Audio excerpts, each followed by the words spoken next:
ሊቃናተ ነድ ዘሰማያዊት ማይፈድ በእንተ በግዑ እቀብዋ ነዛቲ ያዘድ።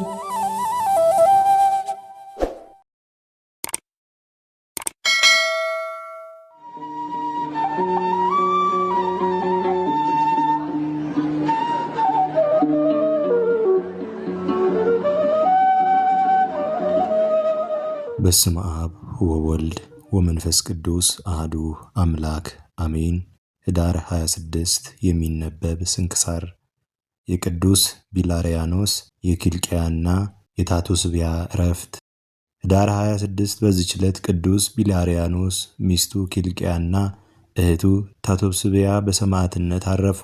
ይህም ቅዱስ የሮሜ አገር ሰው ነው። ወላጆቹም አረማውያን ናቸው። ከሮሜ አገር ከታላላቆች ሰዎች ልጆች ውስጥ ሚስትን አጋቡት። እርሷም ስሟ ኪልቅያ የሚባል ክርስቲያን ናት። እጅግም ወደዳት። እንደወደዳትም ባወቀች ጊዜ የቀናች የክርስቲያን ሃይማኖትን በግልጽ ታስተምረው ጀመረች። እርሱም አምኖ ተጠመቀ። ልቡም ብሩህ ሆነ፣ መለኮታዊ ጸጋም አደረችበት። እርሱም ታቶስብያም የተባለች እህቱን አስተማራት። እርሷም አምና ተጠመቀች። ይህም ቅዱስ ቢላርያኖስ መላእክት ሁልጊዜ ወደ እርሱ መጥተው የሚሻውን ምስጢራትን እስከሚገልጡለትና እስከሚያስተምሩት ድረስ ታላቅ ተጋድሎን መጋደል ጀመረ። ከሃዲው ዲዮቅልጥያኖስም በነገሰ ጊዜ ክርስቲያኖችን አሰቃያቸው። ብዙዎችንም አሰቃይቶ በሰማዕትነት አረፉ። ይህ ቅዱስ ቢላርያኖስም ከእህቱ ከታሱብያ ጋር እየዞረ የሰማዕታትን በድናቸውን እያነሱ የሚቀብሯቸው ሆኑ። አንድ ክፉ የሆነ ሰውም ባወቃቸው ጊዜ የንጉሥ ወዳጅ ስለሆነ ለአግማስዮስ ሂዶ ነገረው። እርሱም ወደ እርሱ እንዲያቀርቧቸው አዘዘ። በፊቱም በቆሙ ጊዜ ስለ ሃይማኖታቸው ጠየቃቸው። እነርሱም ክርስቲያኖች እንደሆኑ አመኑ።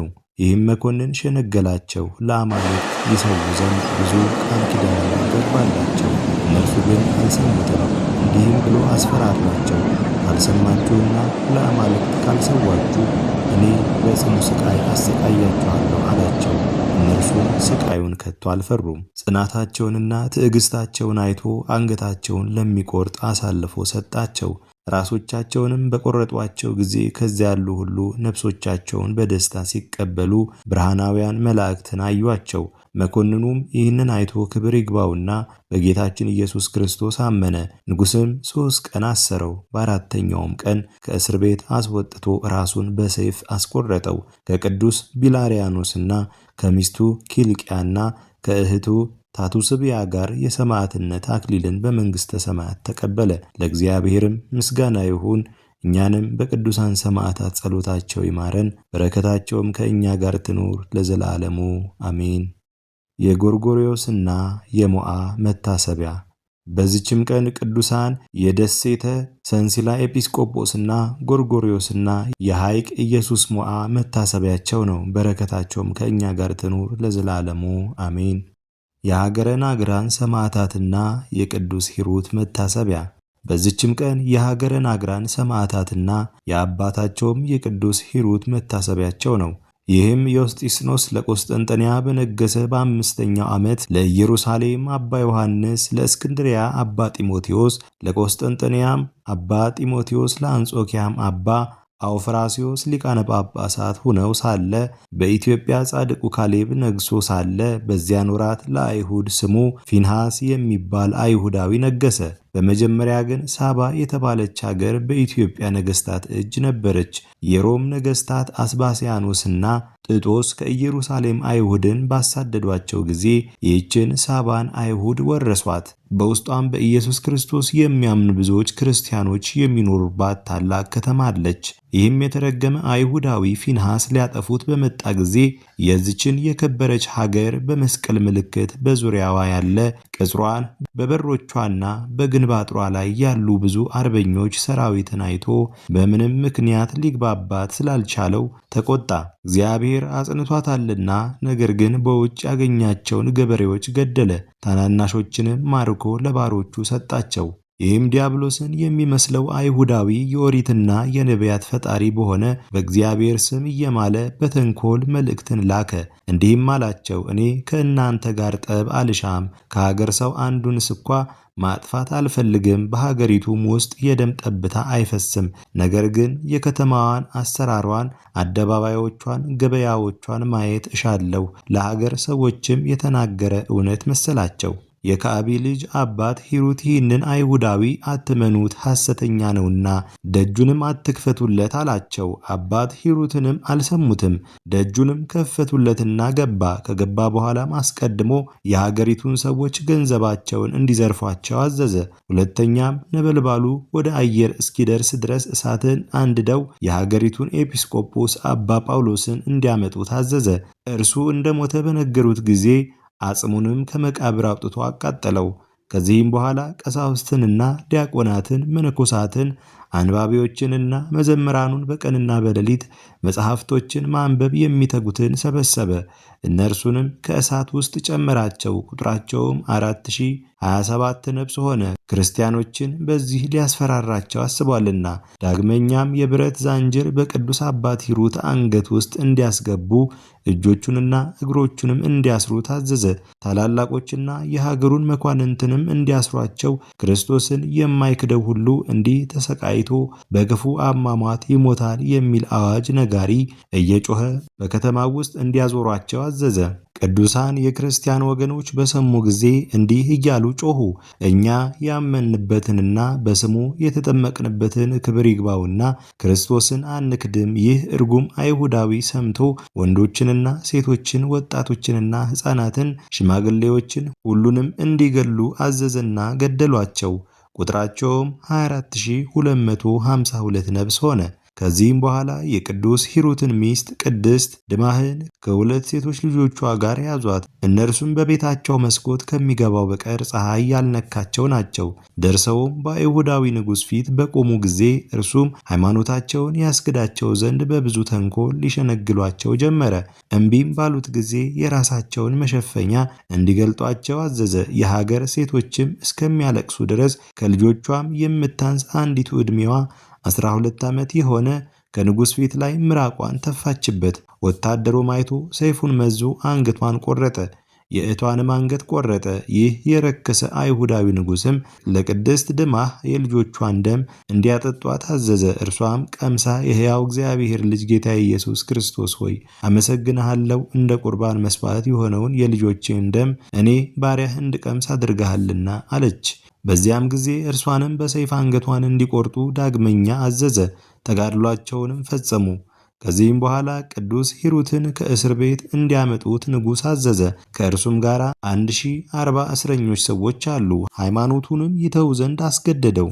ቅዱስ ሂሩትም ንጉሥን እንዲህ አለው፣ ክብር ይግባውና ጌታዬን ኢየሱስ ክርስቶስን እያመለኩት ስኖር 78 ዓመት ሆነኝ። እስከ 4 ትውልድ ለማየትም ደርሻለሁ። ዛሬም ስለ ከበረ ስሙ ምስክር ሆኜ ስሞት እጅግ ደስ ይለኛል። እኔ እኮ አስቀድሜ መሐላህን እንዳያምኑ ለወገኖቼ ነግሬያቸው ነበር፣ አንተ ሐሰተኛ ነህና። ነገር ግን ይህ ሁሉ በእግዚአብሔር ፈቃድ ነው የሆነው። ለዚህም ተጋድሎ ላደረሰኝ ለእርሱ ምስጋና ይሁን። ንጉሥም ይህንን ሰምቶ ተቆጣ። ወደ ወንዝም ወስደው በዚያ አንገቱን እንዲቆርጡ ታዘዘ። ቅዱስ አባት ሂሩትን በሰማ ጊዜ ደስ አለው። የሮምንና የኢትዮጵያን መንግሥት ያጸና ዘንድ የተረገመ የአይሁዳዊውን መንግሥት ያጠፋ ዘንድ ወደ እግዚአብሔር ጸለየ። ሕዝቡንም ባረካቸው፣ ከእርሳቸው ጋር በሰላም ተሰናበታቸው። ከዚህም በኋላ የቅዱሳን ራሶቻቸውን ቆረጧቸው። በዚያም የ5 ዓመት ልጅ ያላት አንዲት ክርስቲያን ሴት ነበረች። ከቅዱሳን ደም ወስዳ ተቀባች፣ ልጇንም ቀባችው። ወታደሮችም አይተው አስረው ወደ ንጉሥ አድርሰው ከእሳት ጨመሯት። ልጇን ግን አይሁድ ወደ እርሱ ወስደው ወደ ንጉሥ አቀረቡት። ንጉሥም እኔን ትወዳለህን ወይስ ክርስቶስ የሚሉትን አለው። ሕፃኑም እኔስ የእጁ ሥራ ነኝና ክርስቶስን ወዳለሁ አለው። በከለከለውም ጊዜ እግሩን ነከሰ፣ አምልጦም ሩጦ ከእሳት ውስጥ ገባ።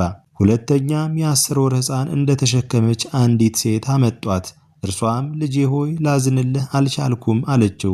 ያ ሕፃንም እናቴ ሆይ በፍጥነት ወደ ዘላለም ሕይወት እንሂድ፣ ይህችን እሳት ከዛሬ በቀር አናያትምና አላት። በዚያን ጊዜም ከልጇ ጋር ወደ እሳት ውስጥ ተወረወረች። የክርስቲያን ወገኖችም ይህን አይተው እኩሌቶቹም ወደ ሰይፍ ተቀዳደሙ።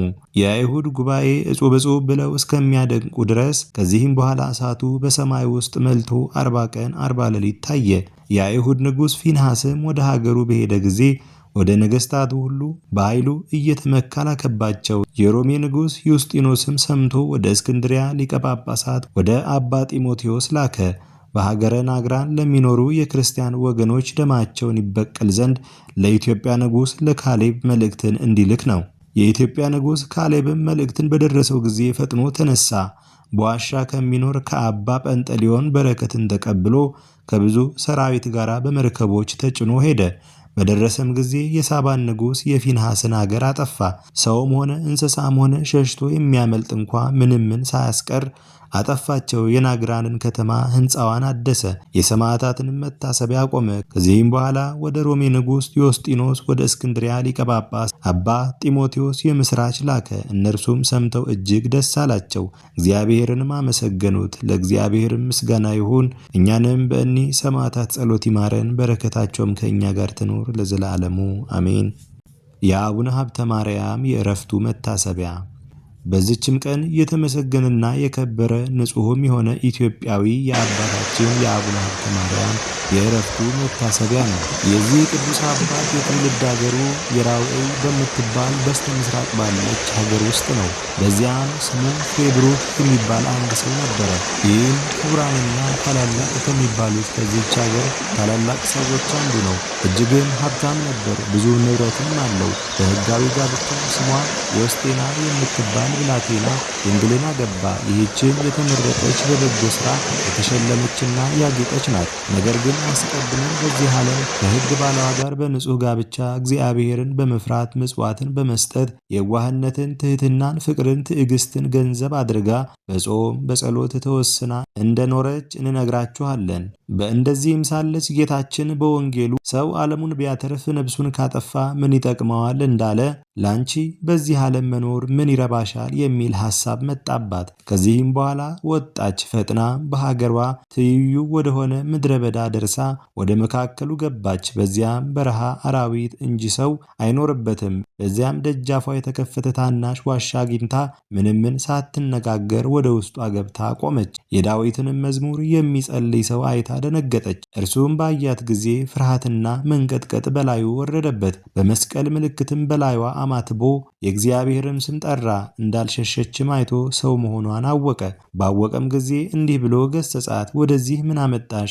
ለእኔ እንቅፋት ልትሆኚ ነውን? አሁንም ከዚህ ፈጥነሽ ሂጂ አላት። እርሷም አባቴ ሆይ አንተ እንዳሰብከው አይደለሁም። እኔ ለሕያው እግዚአብሔር ልጅ ለኢየሱስ ክርስቶስ አገልጋዩ ነኝ እንጂ በእርሱ ፍቅርና በእናቱ በእመቤቴ በቅድስት ድንግል ማርያም ፍቅር ያለኝን ሁሉ ትቼ ንቄ ከዓለም ወጥቼ ወደዚህ መጣሁ። በዚህ ቦታም ከአራዊት በቀር ሰው እንዳለ አላወቅኩም። አሁንም አባቴ ይቅርታ አድርግልኝ፣ ወደ ሌላ ቦታ እሄዳለሁ አለችው። በዚያም ጊዜ ከእርሷ የሆነውን መንፈስ ቅዱስ ገልጾለት እንዲህ አላት። ዜናው ወደ ዓለም ሁሉ የሚወጣ በሕይወተ ሥጋም እያለ የብዙዎች ሰዎች ነፍሳትን ከሲኦል የሚያወጣ እንደ መላእክትም ክንፎች ተሰጥተውት ወደ አርያም መጥቶ የሥላሴን የአንድነትና የሦስትነትን ምስጢር የሚያይ ልጅን ትወልጂ ዘንድ አለሽና ወደ ቤትሽ ተመለሺ አላት። ቅድስት ዮስቲናም ከዚህ ሽማግሌ ባህታዊ ይህንን በሰማች ጊዜ አድንቃ የፈጣሪ የፈቃዱ ከሆነ ብላ ወደ ቤቷ ተመለሰች። ከጥቂት ቀኖቹም በኋላ ጸንሳ ይህንን ደም ግባቱ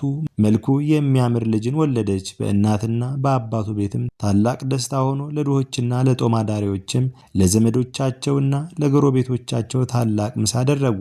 እነርሱም በጠገቡ ጊዜ እነርሱንም ሕፃኑንም መረቋቸው። ሕፃኑም 40 ቀን በሆነው ጊዜ እንደ ሕጉና እንደ ሥርዓቱ ወደ ቤተ ክርስቲያን ወሰዱት። ካህኑን ተቀብሎ ባጠመቀው ጊዜ ስሙን ሀብተ ማርያም ብሎ ሰይሞ ለክርስትና አባቱ ሰጠው። ሕፃኑ ሀብተ ማርያምም ጥቂት ባደገ ጊዜ በቤተ ክርስቲያን ውስጥ እግዚኦ መሐረነ ክርስቶስ ሲሉ ሰምቶ በልቡ ይህች ጸሎት መልካም ናት፣ እኔም መርጫታለሁ፣ በዚህም ዓለም ስህተትን አስቦ ከመስራት በሚመጣው ዓለም ከገሃንም እንደምድንባት አውቃለሁና አለ። ይህንም ብሎ የሚሰራውን ማንም ሳያውቅበት ይህን ጸሎት ከማዘውተር ጋር ሌሊቱን ሁሉ በመስገድ ይጸልይ ነበር። ከዚህም በኋላ አባቱ የበጎች ጠባቂ ያደረገው። በአንዲት ዕለትም በጎቹን እየጠበቀ ሳለ ብዙ የበግ ጠባቂዎች እሸት ተሸክመው መጥተው ና እንብላ አሉት። እሱ ግን ከወዴት እንዳመጣችሁት የማላውቀውን አልበላም አላቸው። እነርሱም በቁጣ ዓይን ተመልክተው ተጠቃቀሱበት። እሸቱንም በልተው ከጨረሱ በኋላ የከበረ ሕፃን ሀብተ ማርያምም ታላቅ ዝናብ ስለመጣ ወደ የቤታችን እንመለስ፣ ከዚህ የምንጠለልበትና የምንጠጋበት ቤት ወይም ዋሻ የለምና አላቸው። እነርሱም እኛ የማናየውን የሚያይ ሌላ ዓይን አለህን? በሰማይ ፊት ምንም ደመና ሳይኖር አገሩን ብራ ሆኖ ሲታይ እንዴት ይዘንባል ትላለህ? አሉት። እርሱም እኔ የማውቀውን እናንተ አታውቁትም፣ ግን ወደ ቤታችሁ ግቡ አላቸው። እረኞችም ባልሰሙት ጊዜ ፈጥኖ ተነስቶ በጎቹን እያስሮጠ ወደ ቤቱ ገባ። ወደ ቤቱም በገባ ጊዜ ታላቅ ዝናብ መጣ፣ ነፋሳትም ነፈሱ፣ መብረቆችም ተብለጨለጩ፣ ነጎድጓድም ተሰማ፣ ደመናትም ተነዋወጹ። ይህ ሁሉ በላያቸው ሲወርድ መሸሻ አላገኙም። ከጥቂት ቀኖቹም በኋላ በጎቹን እየጠበቀ ሳለ ብዙ የበግ እረኞችም አብረውት ነበሩ። አንድ የበግ ጠባቂም መጥቶ የወጣት ሀብተ ማርያምን በትር ነጠቀውና ሄደ። ብላቴና ሀብተ ማርያምም በትሬን ለምን ትቀማኛለህ? አለው። እረኛውም በትዕቢት ቃል በጉልበቴ ነጥቄሃለሁ አለው። ብላቴና ሀብተ ማርያምም እኔ ኃይል የለኝም፣ ነገር ግን በጎቼን የምጠብቅበትን በትሬን እንዳትወስድብኝ በሕያው እግዚአብሔር ስም አምልሃለሁ አለው። ያም የበግ ጠባቂ እምቢ አልኩህ አለው። ብላቴናውና ሀብተ ማርያምም አንድ ጊዜ በፈጣሪ ስም አማልኩህ፣ ከእንግዲህ ወዲህ ደግሜ አላምልህም፣ በአንተ ላይ የሚደረገውን ራስህ ታውቀዋለህ። ይህንንም ተናግሮ ዝም አለ። በዚያም ጊዜ ያ የበግ ጠባቂ በአየር ውስጥ ተዘቅዝቆ ተሰቀለ።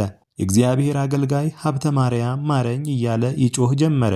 የልዑል እግዚአብሔርን ስም አቃሏልና ተሰቅሎ አለ። እረኞች ሁሉም አይተው አደነቁ፣ ፈሩትም። ይህን ሰነፍ ማርልን፣ እግዚአብሔር ያደረገልህን ኃይል አይተናልና አሁንም ስለ እመቤታችን ድንግል ማርያም ይቅር በለው አሉት። ብላቴናው ሀብተ ማርያምም በውኑ እኔ የሰቀልኩት ነውን? በእግዚአብሔር ስም አማልኩት እንጂ የኃይሉን ጽናት በላዩ ሲገልጥ እርሱ እግዚአብሔር ሰቀለው። አሁንም እርሱ ከፈቀደ ያውርደው፣ እርሱ መሐሪና ይቅር ባይ ነውና። ይህንንም በተናገረ ጊዜ ወርዶ በእግሩ ቆመ። ወደ እርሱ መጥቶ ሰገደለት። ከረጅም ዘመናትም በኋላ ስሟ እለ አድባራት ወደምትባል ገዳም ሄዶ ከዚያም የምንኩስናን ሥርዓትና አበምኔት በተመረጠ አባ መልከ ጼዴቅ እጅ ተቀበለ። ከዚያም ቅዱሳን መነኮሳት ወደሚኖሩበት ሄዶ ታላቅ ተጋድሎ ጀመረ። እርሱም በባህር መካከል በመቆም የዳዊትን መዝሙር ሁሉንም ያነባል። በባህር ውስጥም ሰጥሞ ግንባሩ አሸዋ እስቲነካ 500 ጊዜ ይሰግዳል። ከሰንበት ቀኖችም በቀር እህል አይቀምስም ነበር። ከዚህም በኋላ እህልን ትቶ እንደ ዋልያዎች የዱር ቅጠል የሚመገብ ሆነ። 40 80 ቀን የሚጾምበት ጊዜ አለ። በባህር ውስጥ በሌሊት ቆሞ በማደር በቀንም 4ቱን ወንጌላት ያነባል፣ ሌሎችን መጻሕፍትንም። በእንዲህ ያለ ሥራ ብዙ ዘመን ኖረ። ብዙ ተጋድሎንና ድካምንም ባስረዘመ ጊዜ ጌታችንና መድኃኒታችን ኢየሱስ ክርስቶስ ወደ እርሱ ተገልጦ መጣ። ከእርሱ ጋርም የመላእክት አለቆች የከበሩ ቅዱስ ሚካኤልና ቅዱስ ገብርኤል የመላእክት ማኅበርም ሁሉ በዙሪያው ሆነው እያመሰገኑት ነበር። ወዳጄ ሀብተ ማርያም ሰላም ላንተ ይሁን አለው። በዚያንም ጊዜ ከግርማው የተነሳ ወድቆ እንደ በድን ሆነ። ጌታችንም በከበሩ እጆቹ አንስቶ እፍ አለበትና ጽና፣ ኃይልህን ላድሳት እንጂ ላጠፋት አልመጣሁምና ተጋድሎህና ድካምህ ሁሉ በኢየሩሳሌም ሰማያዊት እንደተጻፈ በእውነት እነግርሃለሁ።